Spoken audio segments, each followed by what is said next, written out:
I have chosen the trigger, betrayed by a best friend. My life was like a tapestry woven with dreams, hopes, and the strong bonds of friendship.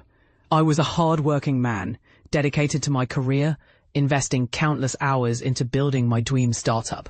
My best friend, Jason, was my confidant, my partner in crime, the one person I believe would always have my back.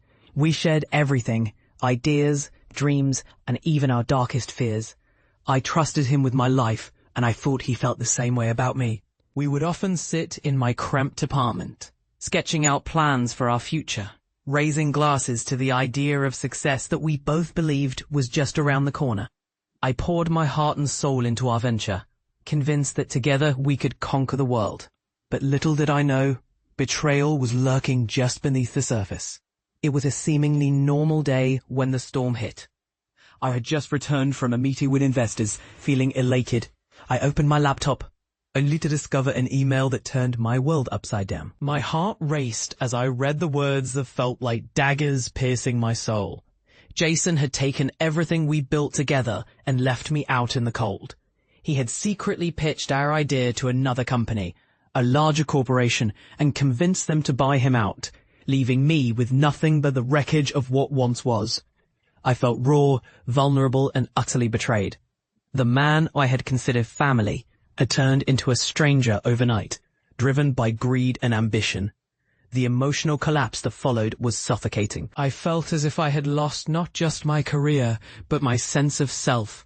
I could hear echoes of laughter from all those nights we spent dreaming big, but now it felt like a cruel joke. I withdrew into myself, isolating from friends and family, drowning in the thoughts of betrayal. I could almost hear Jason's mocking laughter in my mind, taunting me with the memories of our friendship. As days turned into weeks, I began to realize that despair was not the end of my story. I could either allow this betrayal to consume me, or rise from the ashes like a phoenix. Slowly I began the rebuilding process, but it was not without its challenges. I started to research, to gather information about the company Jason had sold out to, studying their weaknesses, their competitors, their clientele. I spent long hours at the library, poring over business journals, taking notes, and formulating a plan. I began to build alliances, reconnecting with former colleagues and mentors, sharing my vision, and asking for advice. I could feel the quiet rage fueling me, igniting a fire within. The scent of old books and the texture of paper became my sanctuary. As I sat there plotting my revenge, I was no longer the broken man Jason had left behind. I was a man on a mission, determined to take back what was rightfully mine and expose the truth behind his betrayal.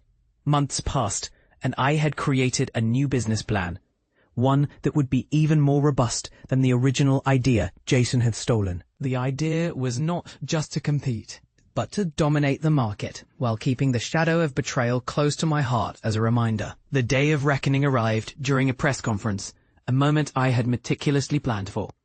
I had managed to gather enough support and funding to launch my startup, and I was ready to reveal it to the world. The room buzzed with anticipation as I walked to the podium, my heart pounding in my chest. I opened with my story, the rise and fall, the betrayal that had brought me to this moment. As I spoke, I could see Jason sitting in the audience, a smug expression on his face, convinced that he had won. But I had a surprise for him. I revealed the truth behind my journey, exposing his deception, his lies, and the underhanded tactics he used to steal our idea. I could see the color drain from his face as the room gasped in unison. The air was thick with tension, and it felt as if time stood still. I continued, laying bare the reality of what he had done, the impact it had on my life, and how I had transformed that pain into something powerful. The satisfaction of seeing the tables turn was intoxicating. I had not only reclaimed my voice, but had taken back my narrative. The aftermath was a whirlwind. The media picked up the story, and the public rallied behind me. Jason's reputation crumbled as the truth spread like wildfire, and I was left standing tall, having reclaimed my story. I took my pain and turned it into a foundation, one dedicated to helping aspiring entrepreneurs navigate the treacherous waters of the business world, ensuring they would not have to endure the same betrayal I had. I wrote a best-selling book titled From Betrayal to Triumph, sharing my journey and the lessons I had learned. I became a mentor, guiding others who had faced similar struggles, teaching them how to rise from the ashes of betrayal and create their own success. My life transformed from one of despair to one of purpose, fueled by the fire of revenge that had once consumed me. I had turned my pain into power, and my betrayal into a story of redemption. Looking back, I realized that betrayal is a double-edged sword. It has the power to break you, it has to forge you into something stronger.